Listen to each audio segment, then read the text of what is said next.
Bismillahirrahmanirrahim. Assalamualaikum warahmatullahi wabarakatuh. Alhamdulillahi rabbil alamin. Wassalatu wassalamu ala sayyidil awwalin wal akhirin. Nabiyyina wa maulana Muhammadin wa ala alihi wa ashabihi ajma'in, amma ba'd. Bolos Tiarek TV yang berbahagia, alhamdulillah, kembali kita bersama di program kesayangan kita, Titian. Di episode terkait tentang etika berdoa, pernah saya sampaikan bahwa aktivitas berdoa adalah satu keniscayaan, satu keharusan bagi mereka yang beriman dan merasa papa di hadapan yang maha kuasa, Allah Subhanahu wa ta'ala. Ada beberapa hal tentunya yang menyebabkan doa itu terkabulkan, meskipun secara umum Allah menjamin seluruh doa akan dikabulkan oleh Allah Subhanahu wa ta'ala. Dan itu rahasia Allah, unpredictable. Tak satu pun hamba itu bisa memprediksi cepat, sedang, lama, tidaknya sebuah doa itu terkabulkan. Ada beberapa kondisi yang mustajab, ada beberapa situasi yang mustajab, ada beberapa orang yang memang si empunya itu sendiri lebih terkabul doanya daripada yang lain. Siapa saja mereka? Kami himpun 10 hamba yang doanya itu terkabul, yang kualitas doanya itu lebih potensi untuk terkabulkan doa itu tuh lebih, yang terhimpun dari beberapa hadis sahih. Siapa saja mereka? Yang pertama adalah doa orang tua kepada putranya. Yang dimaksud di sini adalah putra sedarah sedaging. Makanya bolo, utamanya Anda yang sebagai seorang ibu, mohon untuk menjaga lisan, mohon untuk berhati-hati dengan apa yang terkeluarkan dari lisan panjenengan. Mohon maaf, kadang-kadang saya dapati di lapangan, atau bolo juga mungkin pernah menyaksikan, ketika kondisi emosional seorang ibu terhadap anaknya, itu yang terkeluarkan itu kata-kata yang bukan-bukan. Oh ancene, dan seterusnya. Oh ancene, dan seterusnya.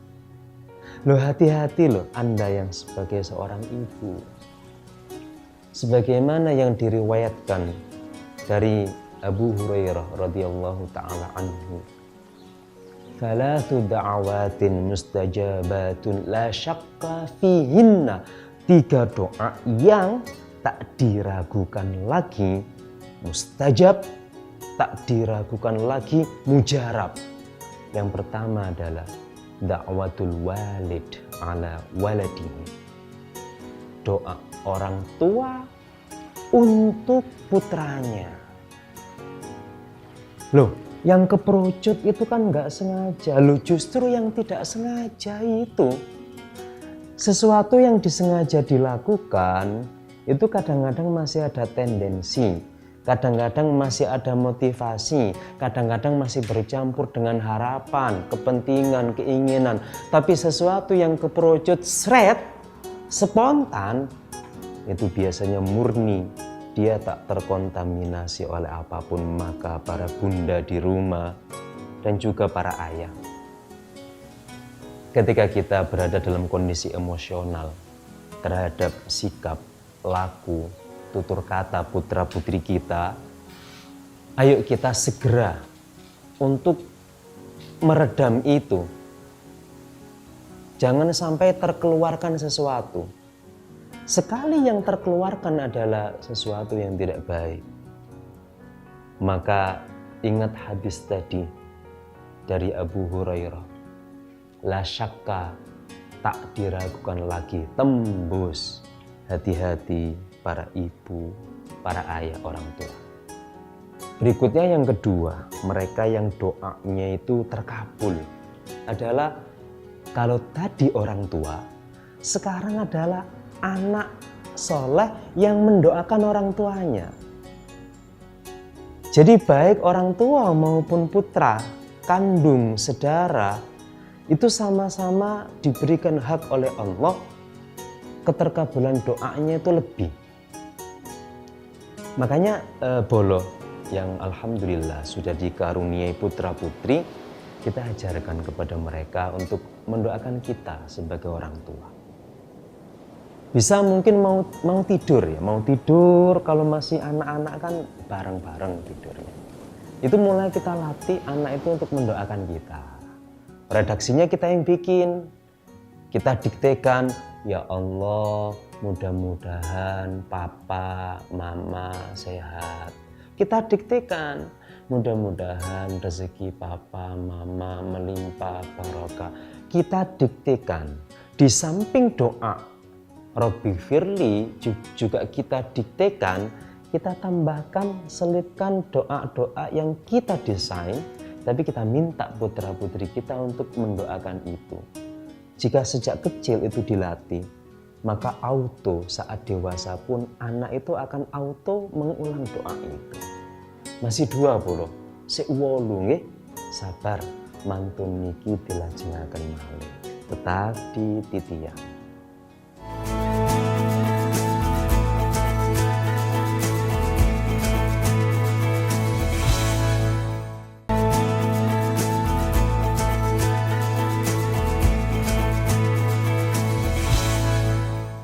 Baik Bolo, kembali lagi di acara kesayangan kita Titian.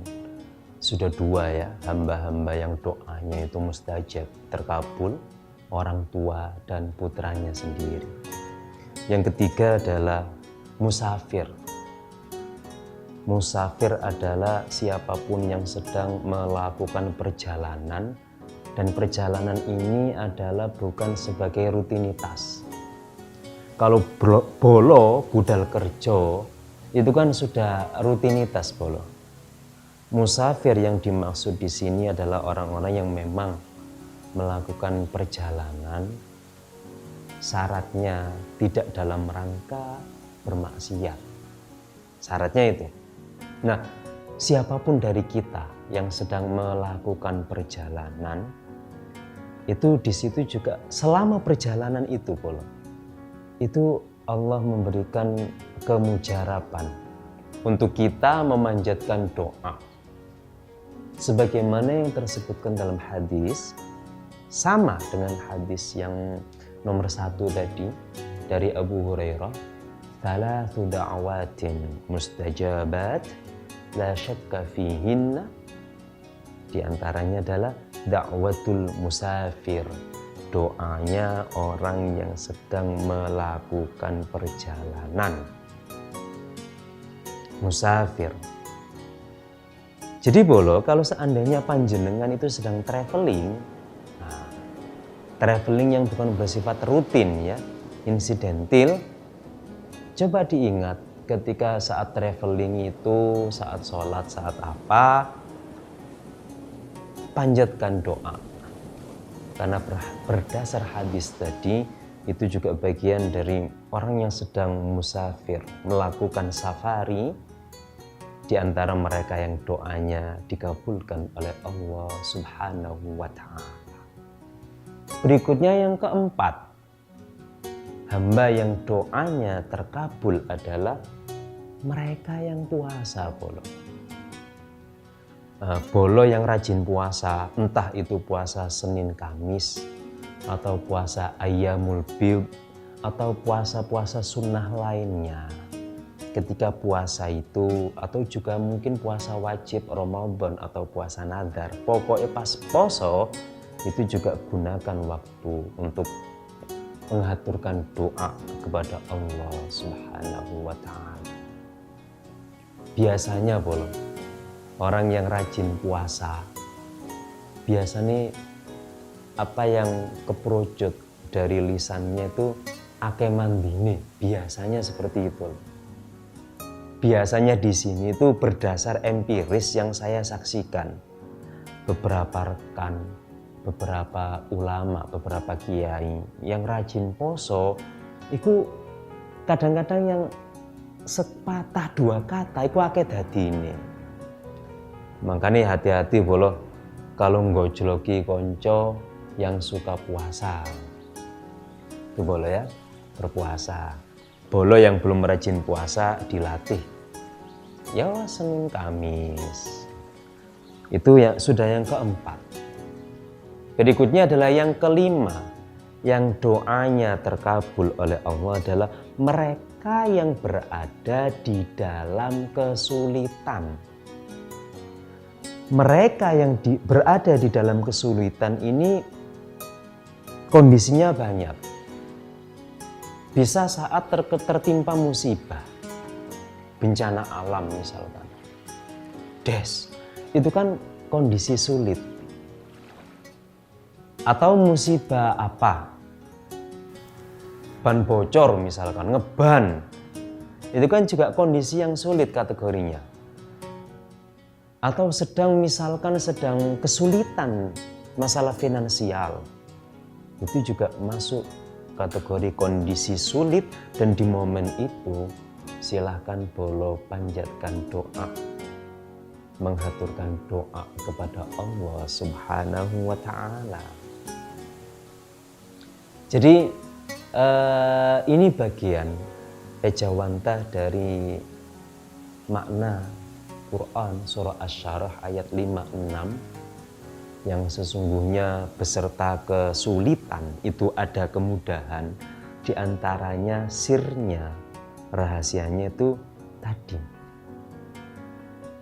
Orang dalam kondisi sulit itu Allah berikan reward, Allah berikan anugerah keterkabulan doa. Sebagaimana di Al-Quran surah An-Naml ayat 62. Amman yujibul muttarra idza da'ahu. Siapa sih yang mengabulkan doa-doa orang yang berada dalam kondisi sulit itu ketika berdoa kepadanya Allah? Ya Allah itu sendiri. Tentu kita itu tidak berharap mengalami hal-hal yang sulit dalam hidup. Tapi jika pun takdir mengondisikan kita berada dalam kondisi itu, ingat boleh ya, dengan kelegowahan hati panjatkan doa. Bisa jadi disitulah doa boleh tuwet seperti itu. Jangan kok ketika sulit itu nolongsoni dibanterno apes, jangan. Di detik-detik nelangsa itu panjatkan saja doa. Itu boleh ya. Sudah yang kelima. Berikutnya yang keenam. Yang keenam ini mirip-mirip kondisinya. Kalau tadi kondisi dalam masa sulit, sekarang yaitu orang-orang yang terdolimi bolo. Hati-hati loh bolo ya. Orang-orang yang berada dalam kondisi terdolimi itu dungone mandi bolo. Misalkan ono wong jarak koncone, entah itu jaraknya utang gati sahur, koncone mangkel. Hati-hati loh dengan kemangkelan teman tadi. Bolo utang sengojo gati sahur kemudian dia mangkel. Loh, dalam kondisi seperti ini yang mangkel tadi itu berada dalam posisi sedang terbolimi, dan dia pun ketika sumpah serapah bisa jadi kedaden. Hati-hati bolo ya. Hati-hati. Doanya orang yang terdolimi itu hati-hati bisa kedaden. Bahkan Imam An-Nawawi dalam kitab Sahih Muslim bi Syarhin Nawawi itu orang yang terdolimi di sini itu tidak pandang bulu, yang terdolimi itu ahli taat atau ahli maksiat. Pokoknya didolimi, kemudian dia sumpah serapah kepada yang mendolimi. Jadi hati-hati. Jadi juragan ya gitu. Hak-hak kesejahteraan yang di bawahnya kok tak dipenuhi, anak buah sumpah serapah. Hati-hati. Ledeh. Boleh ya. Itu yang ke-6. Masih ada 4 lagi. Setelah ini kita lanjutkan. Tetap di TV-nya.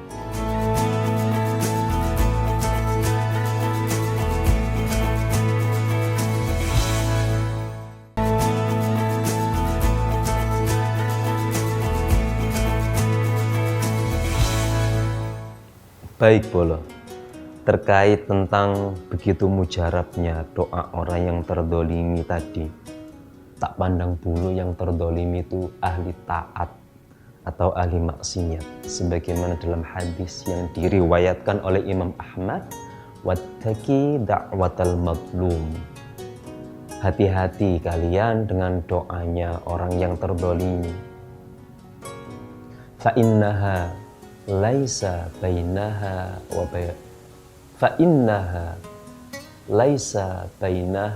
wa bainallahi azza wa jalla hijab.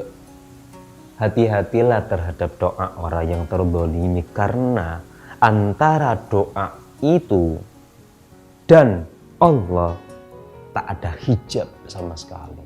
Ma'wad seperti itu. Inilah yang dalam terminologi mbah-mbah kita orang Jawa biasa diistilahkan dengan kualat. Oh kualat itu. Oh kualat itu. Itu dalam kondisi terdolimi tadi. Ya wis, hati-hati. Kita lanjutkan deh. Mereka yang doanya itu terkabul adalah orang yang mendoakan saudaranya di belakang. Mendoakan saudaranya di belakang itu maksudnya begini, Bolo.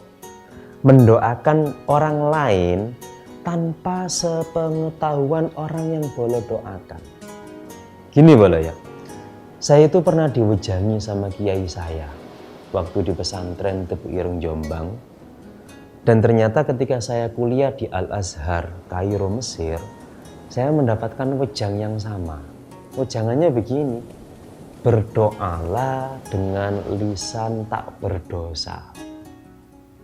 Waktu di pesantren saya bertanya, Bapak Kiai, bagaimana mungkin kita itu bisa berdoa dengan lisan tak berdosa? Sementara mana ada sih manusia saat ini tuh yang lisannya itu steril tanpa dosa? Ya jelas nggak ada, Li. Lalu maksud panjenengan itu bagaimana? Berdoalah dengan lisan tak berdosa. Maksudnya begini, Le. Kalau kalian sedang mengharapkan sesuatu, doakan sama untuk orang lain, Le. Nah, ketika engkau mendoakan orang lain, di saat itulah malaikat itu juga mengaminkan doa yang sama untuk dirimu. Sebagaimana yang tersebutkan dalam hadis diriwayatkan oleh Abu Darda. Jadi kalau kalian mendoakan orang lain, malaikat itu ngamini kemudian jawab walaka bimithlin. Dan bagimu doa yang sama engkau panjatkan untuk saudaramu. Bolo ingin mobil mewah misalkan ya, Rolls Royce. Itu doanya jangan ya Allah anugerahi saya Rolls Royce. Nah, caranya berdoa dengan lisan tak berdosa adalah ya Allah anugerahilah teman saya namanya Mas Koko Setia Adi mobil Rolls Royce. Itu malaikat itu mengaminkan doa itu dan juga malaikat mendoakan yang sama untuk panjenengan. Lisan malaikat itu duwe dosa apa enggak Bolo? Yoga. Itulah yang dimaksud dengan berdoa dengan lisan tak berdosa. Dengan cara mendoakan orang lain, malaikat akan mendoakan yang sama dengan apa yang kita doakan untuk orang itu. Berikutnya, wis piro bolo, kurang piro ya. Oh, kita lanjutkan deh. Berikutnya adalah yang ke-8 adalah doa orang yang tidur dalam kondisi suci. Wah, iki rodok langka. Orang berangkat tidur kemudian dia wudhu terlebih dahulu, itu rodok langka bolo. Tapi kalau bolo mengamalkan ini, ketika saat terbangun, bolo panjatkan doa, insya Allah mustajab sebagaimana tersebutkan dalam hadis yang diriwayatkan oleh Mu'adz bin Jabal. Jadi jika ada seorang hamba berangkat tidur itu berwudu dulu, bersuci dulu, maka ketika dia bangun tidur lalu memanjatkan doa apapun yang dia kehendaki, mustajab. Ya nggak bisa rutin, kita biasakan sekali 2 kali, tak wudhu rek. Gini bolo, saya pernah merasakan ya beda antara berangkat tidur dengan berwudhu terlebih dahulu atau tidak. Kalau berangkat tidur itu dalam kondisi berwudhu terlebih dahulu, itu kualitas tidur itu biasanya, kalau kita berbicara kualitas tidur, itu lebih oke. Yang biasa mungkin suka girap-girap atau suka ngelindur gak karu-karuan, itu bisa 0 nanti. Dan sisi plusnya lagi berdasarkan hadis tadi yang diriwayatkan dari Mu'adz bin Jabal, orang yang bangun tidur ketika berangkat tidurnya itu suci, doanya mustajab. Berikutnya yang ke-9 yang dikabulkan doanya oleh Allah adalah pemimpin yang adil.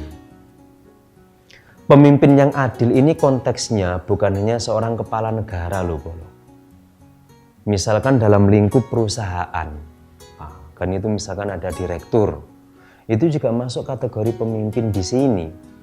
Jadi tidak selalu kalau dalam terminologi Quran atau hadis, pemimpin itu tidak selalu menunjuk pada seorang kepala negara, tapi komunitas apapun, dan di situ terangkat seorang pemimpin, bila dia mampu bersikap adil, dia juga termasuk yang dikabulkan doanya oleh Allah, sebagaimana hadis yang diriwayatkan oleh dari Abu Hurairah, wal imamul muqsit la turaddu da'watuhu. Pemimpin yang adil, doanya tidak ditolak. Adil di sini itu ukurannya adil itu begini, seberapa sejahtera yang dia pimpin, nah, gitu ya. Sekurang-kurangnya seberapa dia itu dicintai mereka yang dipimpin. Mengukur keadilan seorang pemimpin itu secara fisik yang kelihatan mata, seberapa yang di bawahnya itu tersejahterakan, minimal seberapa banyak yang di bawahnya itu cinta sama dia. Lena bawahannya gerundel kabeh, ya mencurigakan ini. Itu boleh ya. Yang terakhir yang ke-10 di antara yang terkabul doanya adalah mereka yang sangat sering mengingat Allah. Dan mereka yang sering mengingat Allah otomatis menjadi hamba yang dicintai oleh Allah. Dalam terminologi sufi, beliau disebut dengan wali, jamaknya aulia. Dalam terminologi Al-Quran disebut dengan ibadullah as-salihun. Itu tadi boleh 10 hamba yang doanya itu mustajab, mujarab, wud. Barangkali pernah berada di kondisi 10 tadi, jangan sia-siakan kesempatan itu boleh.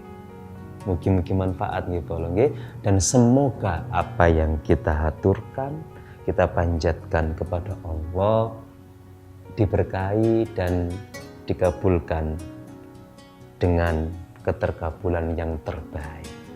Matur nuwun, terima kasih menyaksikan, semoga bermanfaat. Ihdinas shiratal mustaqim. Wassalamualaikum warahmatullahi wabarakatuh.